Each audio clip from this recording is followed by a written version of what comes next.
أعوذ بالله من الشيطان الرجيم قتل الإنسان ما أكفره من أي شيء خلقه من نطفة خلقه فقدره۔ السلام علیکم ورحمۃ اللہ۔ اللہ تبارک و تعالیٰ نے انسان پر کس قدر احسانات کیے ہیں اور اس کے مقابلے میں انسان کتنا بڑا اللہ کا ناشکرہ ہے، اس کا تذکرہ ان آیات میں ہے۔ چلیے میرے ساتھ دیکھتے ہیں ان آیات کا ترجمہ۔ قتل الانسان، قاتل اس نے قتل کیا، اور قتل وہ قتل کیا گیا، پیسے وائی مجہول ماضی ہے، اور ماضی دعا اور بد دعا کے لیے بھی آتا، تو یہاں یہ بد دعا کے لیے آیا ہے۔ قتل مارا، ہلاک کر دیا جائے، کون؟ الانسان، یہ انسان مفعول ہے لیکن مجہول کے ساتھ مفعول رفعی حالت میں آتا ہے۔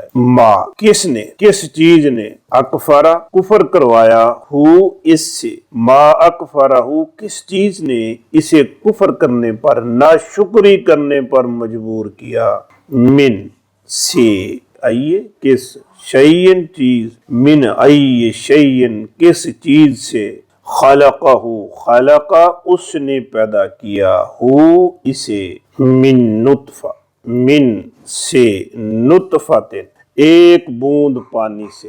یہ ہے انسان کی حیثیت کہ ایک بوند پانی سے پیدا کیا۔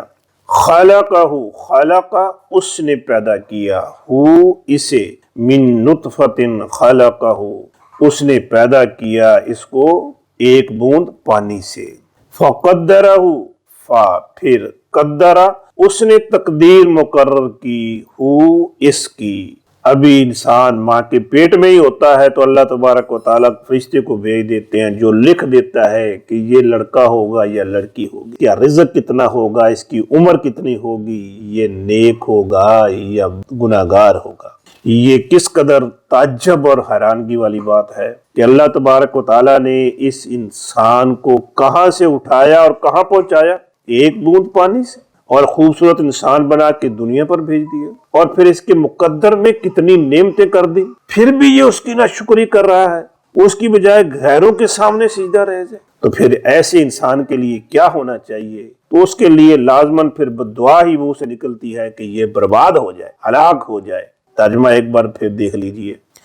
قتل الانسان ہلاک کر دیا جائے یہ انسان، ما اکفرہ کس چیز نے اس سے کفر کروایا، کس چیز نے اس سے ناشکری کروائی، من ای شیئن کس چیز سے، خلقہ اس نے پیدا کیا اس کو، من نطفت ایک بوند پانی سے، خلقہ اس نے پیدا کیا اس کو، فقدرہ پھر اس نے اس کی تقدیر مقرر کی۔ ہمیں ہر وقت اللہ تبارک و تعالیٰ کے احسانات کو یاد رکھنا چاہیے، کس قدر ہمارے رب کے ہمارے اوپر احسانات ہیں، اور ان احسانات کا تقاضا یہ ہے کہ ہم اللہ کے سامنے ہی سجدہ ریز ہوں، اس کی نافرمانی سے بچیں اور ہر حال میں اس کا شکر ادا کرتے رہیں۔ الحمدللہ علی کل حال ما کان۔